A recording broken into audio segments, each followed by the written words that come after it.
want you to open your Bibles to Proverbs 24. And today I begin a 5-week series on family. I encourage you, if you know any family in your neighborhood, on your job, in your sphere of influence, you want to be one of the best gifts to them by bringing them here for these next several weeks. I titled this series, This Is Us. And that's the same title of today's message. This is us. You may say, what do you mean this is us? This is us. We have problems. We're imperfect. Our family has flaws. We do crazy things. And sometimes, if truth be told, as a member of the family, I do crazy things. But this is us. Proverbs 24 verse 1 says, "Do not envy wicked men. Do not desire their company, for their hearts plot violence, and their lips talk about making trouble. By wisdom a house is built, and by understanding it is established. And by knowledge the rooms are filled with all precious and pleasant riches." Now, if you notice in front of you, I have these two flasks, contrasting the fact that we live in a broken, fallen, complicated culture and society.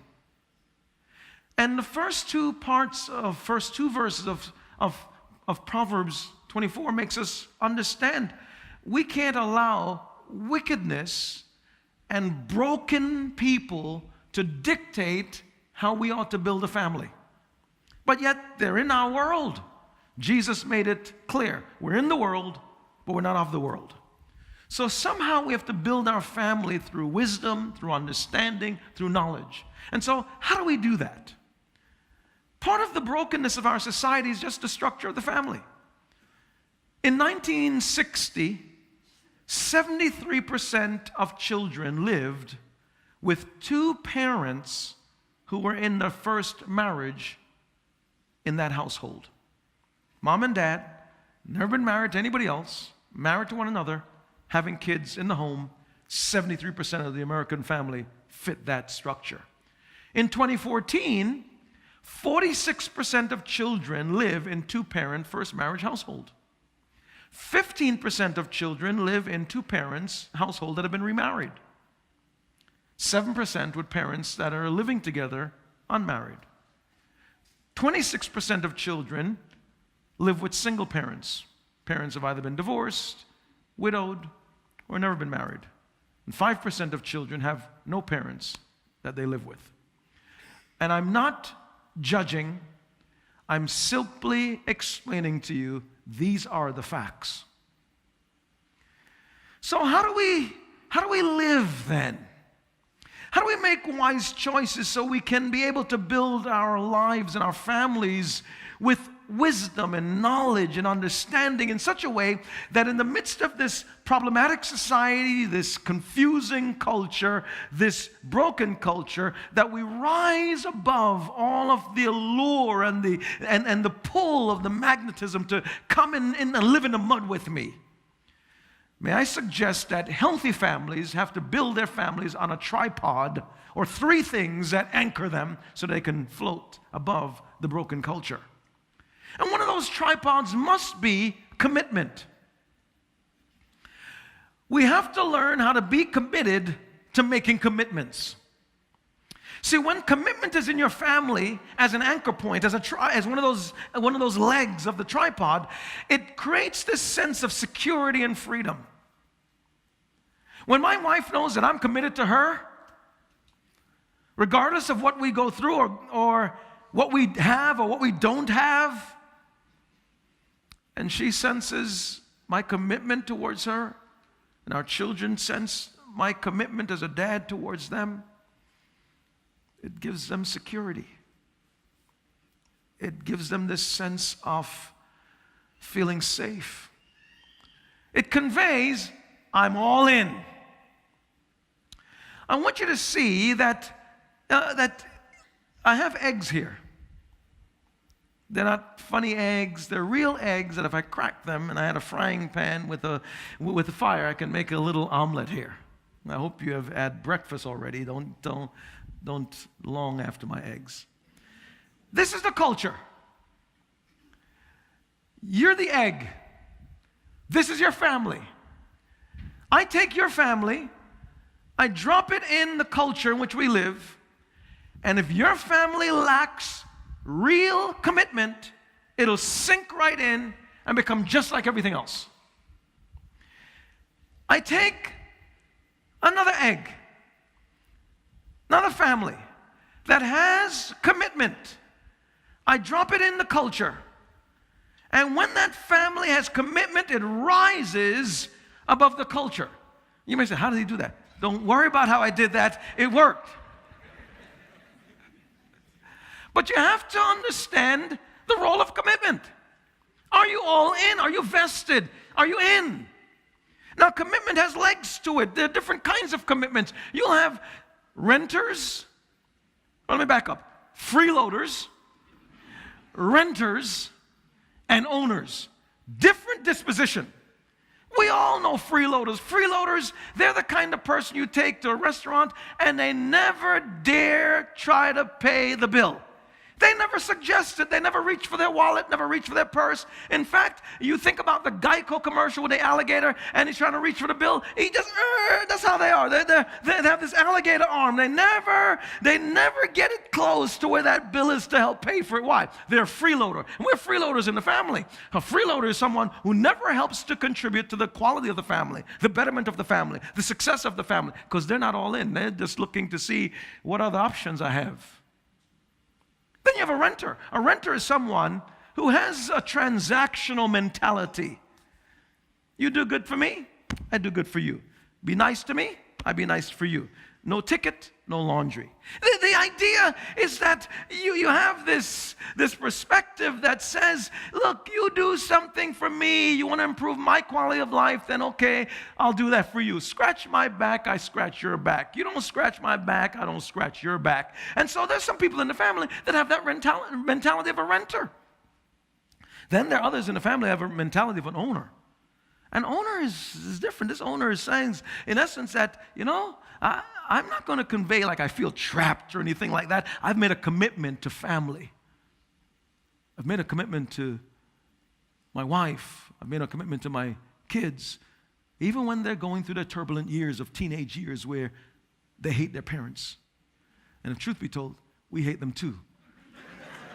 But we can't say it. We can't say it. We can't say it. And we can't act it if we want to have a good, wholesome family.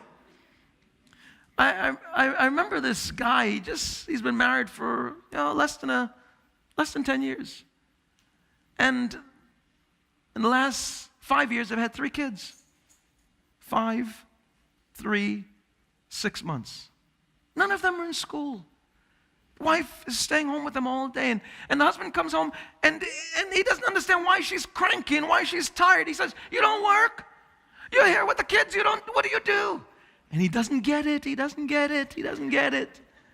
And so she's always angry, she's snapping, she's short-tempered. He doesn't understand, so he's thinking about being a freeloader and being a renter because he's saying, I don't know if I married the right person. And he did something what most men won't do. He told another man what he was struggling with. He said it to Bob on his job. He said, Bob, my wife's real cranky every time I go home. And he said, what's going on? He said, well, she has 3 kids, and she's always complaining that she doesn't have time for herself, and the kids, drive her crazy, and I'm not carrying a load. And Bob says to him, he said, she has some truth here. I went through that season. You got to show commitment to your wife. All in. He said, what do you want me to do? I work. What do you want me to do? I come home. I'm committed. No. Take her some roses. Buy a bouquet of flowers for her. Take her some chocolate. When you get there, put your arms right around her waist and give her a kiss on the cheek and let her know, hey, honey, I love you. Thank you for loving our kids, loving my kids. Thank you. Kiss her on the cheek. He said, all right, I'll do it. And so he goes and buys a bouquet of flowers and buys chocolate, and he's ready. And when he gets home, there she is, She's actually washing dishes, and she's standing there. He sneaks up behind her, and then he throws his arms around her waist, and then he says, as he puts the bouquet on the counter, he says, "Sweetheart, that's for you." And he says, "These chocolates for you," and he put it right next to her, and then he gives her a big smack on the cheek. And then she breaks out, starts crying. He said, "What did I do now? What are you crying for? What are you crying for?" And she said, "I've had a horrible day. Billy, he just was in the backyard picking up worms and feeding it to the dog. And then Lucy was just messing with the baby and just poking the baby and laughing when the baby cries. And the baby is just crying all day, has a bellyache. And I had a bad day. And on top of that, you now come home drunk." See, the issue is we have to be able to rise above the culture by conveying commitment to the family. This is us. And frankly, sometimes some aspects of family and some people in family behave in a very ugly way. I don't know if you ever watched the ugliest dog contest. You know the dog who won the ugliest dog contest in 2016? It was a dog by the name of Icky. Icky was a Chinese crested dog. Look at how ugly Icky is. I mean, Icky is ugly. And frankly, some people in our family behave like Icky. They behave ugly. And if truth be told, sometimes we're Icky. But the interesting thing is that when you see Icky's owner interact with Icky, Icky's owner, John Adler, loves Icky. And so he's kissing Icky. See, Icky, because the owner loves Icky, Icky doesn't even feel ugly because his owner loves him. See, in your family, you'll have the Ickies. And we'll go through seasons where someone's behaving like Icky, but that's no basis or reason for you not to love Icky. You got to be all in. But most of us want the flip side, where it's like the cutest dog contest. You know who won in 2016? A Pomeranian dog named Boo. Look how cute Boo is.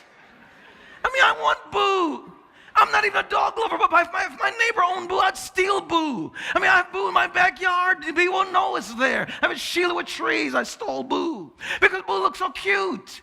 And everybody wants everyone in our families to be Boo. But the stark reality is that there's no struggle here in showing Boo affection and love and showing that I'm all in. I love Boo. I'll take Boo to the vet. No problem. Here's Boo. All the oohs and ahs. Even you said, ooh. You wanted Boo.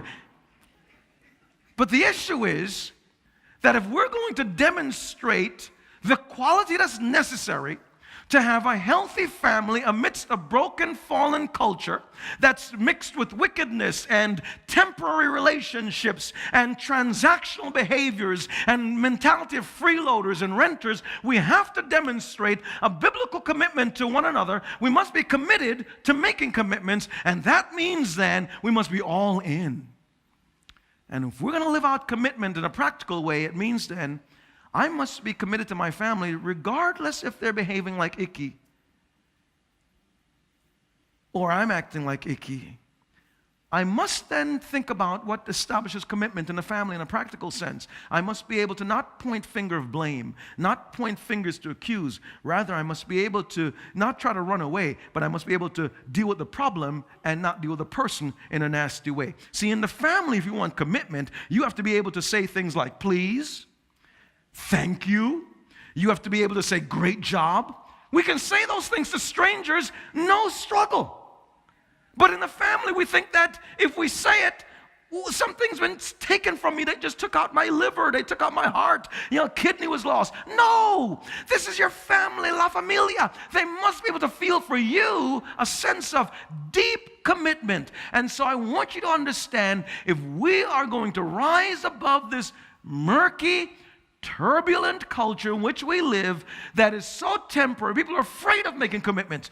We can't build families like that. We must be able to say, I'm committed to the family.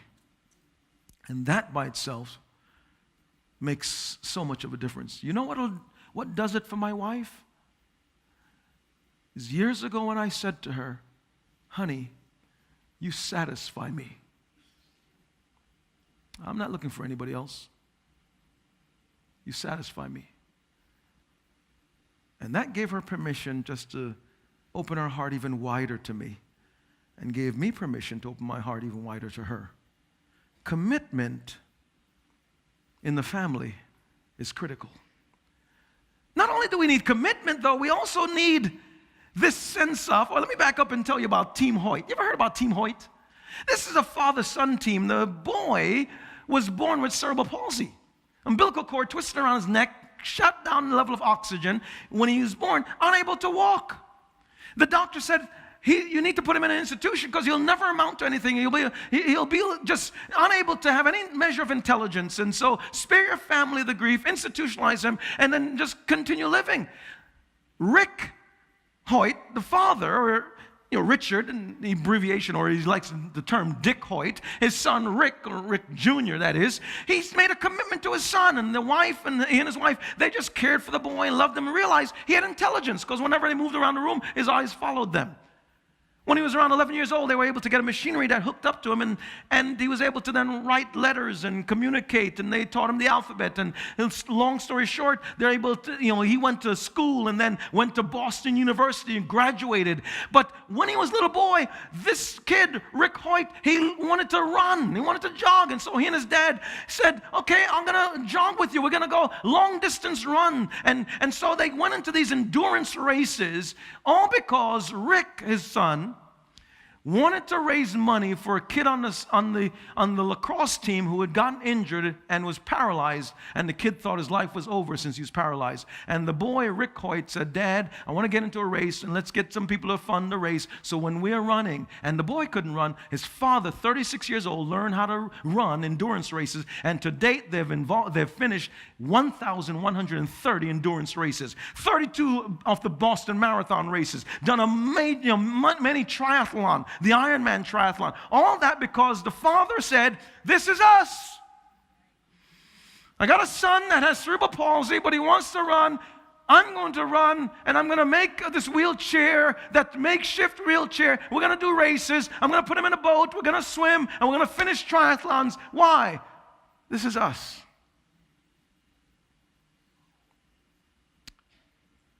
What are you afraid of making a deep commitment to your family? What are you afraid of? You gotta be someone who's willing to make a commitment to family. And there's also communication. The family that's able to communicate, I mean, not just talking, but sharing of oneself with another. When you're able to communicate with your family, you're able to survive the culture. No communication, you sink into the culture in which we live, and you become just like everybody else. But when you communicate in the culture, your family rises to the surface, and you're not like everybody else. Your family is different. That's why the neighborhood kids want to hang out in your family. Because when they come there, they feel like they're in an oasis in the midst of a desert. And so when I talk about communication, though, I love what John Powell wrote in his book, Why Am I Afraid to Tell You Who I Am? He says that there are 5 levels of communication. And so when you communicate and share oneself, there are levels. Level 1 is cliches. Small talk.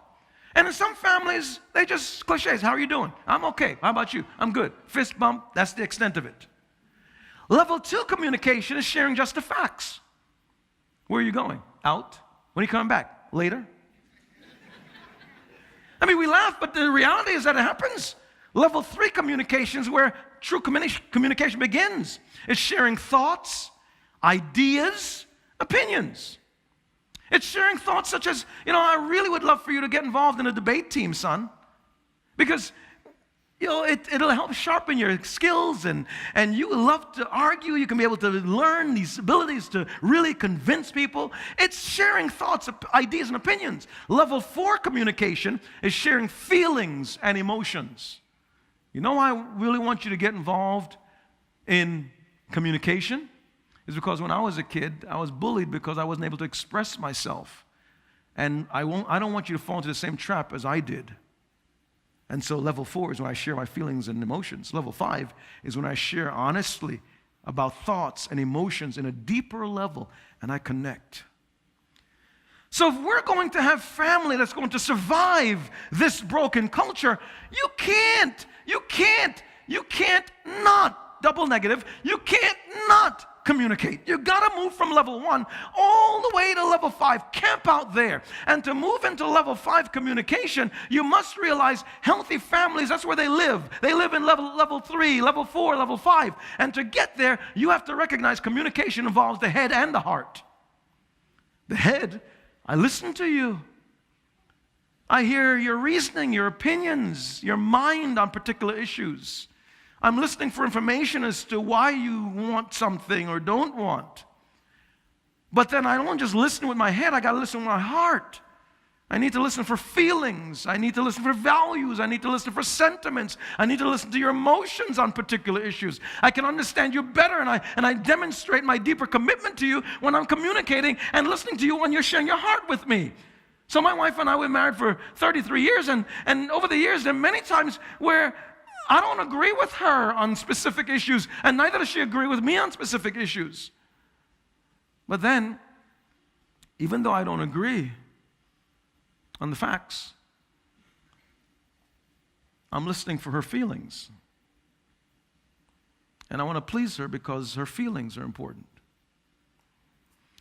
And for a number of years, the feelings thing was not very important to me. I didn't even know. My wife used to tell me years ago, honey, you're not in touch with the feelings of people around you. I said, I don't know what you're talking about. And it wasn't like I was trying to be obtuse and difficult. It just didn't compute to me. I didn't know. She would say it, and it didn't make any sense to me. Then all of a sudden, God wanted to put his finger on that issue in my life. And it all came to a head over several week period of weeks. And I remember on a Tuesday, I came here to the office, and I saw Pastor Ron, the gentleman that received the offering this, just earlier today. And Pastor Ron and his wife Carol's been married, for almost 40 years now, and they have this big heart for cats. They love cats. And they've never had children, and so they really put a lot of their affection towards their cats. And so I saw Pastor Ron on a Tuesday morning. I said, hey, Ron, how's everything? And he said, one of my cats died. And I said, how many do you have left? And I had no idea that I was hurting him. I had no idea of how insensitive I was towards him. And he, being so gracious, didn't even point out my flaw, my weakness, or how my brokenness impacted him. Fast forward now. We went on our way. I didn't know I did anything wrong. He perhaps said, that's David. I love the fact that his commitment didn't wane when we're going through this turbulence. I was icky. Didn't even know it. Fast forward a couple of weeks, God gives me a spiritual dream. And in this dream, I was in a radio studio. And there were about 4 other pastors, and we're having a panel discussion with a host. In the natural now, I've been on radio for years, and so I understand how radio works and how to communicate on radio in a way to connect with people, whether they're driving their car or they're home on their laptop working or they're washing dishes. I knew how to connect with them because of my experience in the natural. Here we are in the dream. And the focus was about answering tough questions that a lot of people in society struggle with. And so the host asked all of us a Bible question, tough question. We went around, we answered it. When it got to be my turn, I answered it. I grounded it in a Bible verse, gave an illustration, said it in such a way I knew I would connect with people if they're driving in their car or whatever they're doing. They went around a second time with a second question. When it was my turn, I did the same thing. I grounded it in a Bible verse, gave an example, and I knew I connected with people. Then all of a sudden, the dream ended. I woke up, and in my bedroom, I can sense the presence of God envelop me in the bedroom. And I remember saying this to God, God, what are you trying to tell me? And God said this to me, David, you know how I think, but you don't know how I feel. I knew I had a problem. Somehow, my ability to feel and express emotions have been turned off. Next thing, I found myself in the office of a coach that works with executives to help them turn on their feelings and their emotions. For 8 months. And when we got to the base of things, I discovered that because of my relationship with my dad, who was very abusive and harsh, that to protect myself, I turned off my feelings. And so I grew up not knowing that they were off. So here I am trying to be the loving father, the loving husband, the caring pastor, and measure of effectiveness. But the ability to communicate on the deepest level of your emotions, and your feelings, they've been turned off. What I'm saying is that when we think about communication and the way we move from level 1 to level 5 in a practical way is when we create environments of trust. When I taught on this topic of This Is Us last night, a man came to me and choked up a little bit, and he said, my daughter is in her mid-20s, single, just told us that she was pregnant. We did our best to raise her to understand the Bible's teaching, and how the best environment is to have a 2-parent household where you have people that are committed in marriage. And he said it took her 4 months to be able to have any kind of courage to call us meaning me and her mother, and to tell us she's pregnant. And then I just said this to him because he was waiting to see, what am I going to say? I had the ability right then to either crush him or empower him as his pastor. And I said, this is us. This is us. We're here. Don't you let your daughter feel for a moment that your love is predicated upon her making right choices all the time. Separate it out. Accept her. This is us. You may not have approved of her behavior, but when you accept people, you create an environment where trust is there and communication could deepen and move from level 1 to level 5, because you have to recognize we live in this broken world, and I thank God for, my wife didn't say, hey, I don't want a guy in my life that doesn't know how to emote and express feelings. But she recognized that you grow.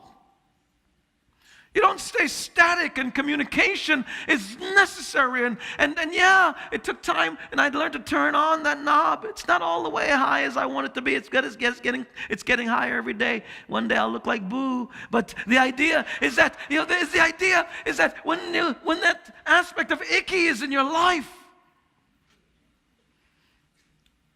I never want to be made to feel that I'm icky, even if I'm icky.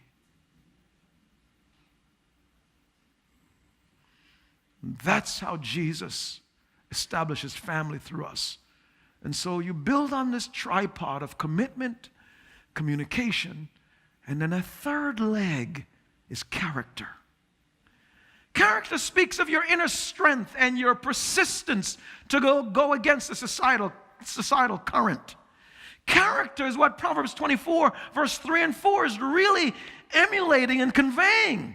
When Solomon wrote it, he said, by wisdom a house is built, and by understanding it is established. And by knowledge the rooms are filled with all precious and pleasant riches. What does that mean? That means that when I deal with this third leg of character, my family, submerged in this culture, surrounded by it, if I don't emulate character, the ability to make right, wise choices, my family is stuck. When I emulate character, amidst the confusion of this culture, the complication of this culture, my family rises above culture. How do you do that? How do you use character amidst all the challenges and changes we feel and see and face? One of the ways is you got to give your family members space to grow. Grow in how? What way? Grow in self-awareness. Family members have to recognize, who am I really? Who am I? Who am I becoming? Based on who I hang around, based on the choice I make, who am I becoming? And the more important question is, who do I want to become? And so when I give my family space to come into awareness, it demonstrates character on my part. When I also give them space to grow emotionally, in other words, I want to give them time to understand their emotions. And I want to give them time to not just understand it, but to articulate it, to convey their emotions. And while they're going through the understanding and the struggling through the ability to convey their emotions, I want to stay connected with them. That's why it's so important that even during teenage years, when your children are experiencing the hormonal changes and all those things and independence, stay connected with them when it's not even easy. And there's signs of emotional growth when you're staying connected and you're allowing character to form and grow, not only in your family member, but also in you. And the emotional immaturity, it's when a person is reactive. They say that and think that life happens to me. I'm a victim. But emotional maturity is when they realize I'm proactive. I actually make choices. I can choose to not hang out with these groups. I can choose to not watch these programs. I can choose to be able to respond in a way that's honoring and honorable. I love that. And so that's part of maturing emotionally. Maturing is important. And emotional immaturity is when I'm controlled by situations. So I had no choice. I had to do that. But others who are mature, they're controlled by purpose. I don't have to do that. I'm going to move towards my purpose, my mission, my destiny, my passion. Emotional immaturity is when I act out of obligation. I just got to do it. Oh, man. Emotional maturity is when I act out of choice. I choose to love. Emotional immaturity is when I live in the past or in the future. Emotional maturity is when I live in the present, the here and now. I'm here. I don't want to live what you used to be like or what I hope you become. I'm here. We're here. This is where we are. This is us. Emotional maturity is when I say, this is us. I live here and now, in the present. Emotional immaturity is when I'm self-centered. It's all about me, all about my happiness, my pleasure, my desire, what I want to do. Emotional maturity is others-centered. And so when I think about it, is that it's not just me as a member of your family saying, I'm going to give you space to grow in self-awareness and in emotional maturity. I'm also saying to you, can you give me space to grow too? I got to grow in self-awareness as to who I am. I have to grow in understanding and self-awareness as to who I'm becoming. And I have to also grow to understand who I want to become. We actually have a choice. You can design what you want to become, And I grow emotionally. And can you give me space and time? I know I'm behaving like Icky now. I know I'm the one that may be problematic. I'm short. I'm quick-tempered. I'm impulsive. I'm impatient. I get on your nerves. But can you give me space? Don't make rash decisions. Don't abort the family. Don't break off the marriage. Don't leave. Just give me space to grow. And maybe you need to just look at how you're praying for me. Don't just say, God, help him come into awareness as to who he is and what he's struggling with. Help him come to peace, bring people into his life that he can have meaningful level 5 conversations with so he can get to the root of the issues that may be impeding his spiritual and emotional growth. And so I'm learning then, I got to learn to walk together. And I'm saying to you, if you've seen in your life, either you have ickies in your family or you yourself are icky, when you let the tripod of these 3 things of you making a commitment and you practicing communication and you allowing your character to grow, you can actually take your life and your family's life and you can say, I'm going to apply commitment to my family. And you're going to find yourself, well, we can thrive. We can change. I'm going to apply the understanding of communication. And I can then be able to say, amidst this culture, we're going to make it. I can then say, I'm going to apply the truth of my own character formation and development. And when I apply it in the murky culture in which we live, I can now say, okay, come on, make it go for me. There you go. I can say, I'm rising above the culture. Why? Because this is us. But we can grow, we can change. What a God we serve. He doesn't give up on us, and we ought not to give up on one another. You need to then, over these 5 weeks, you're saying, this is us, but we can grow, we can change, we can become a healthy, strong family. But you start off by saying, this is us. This is us. I want you to stand with me, please.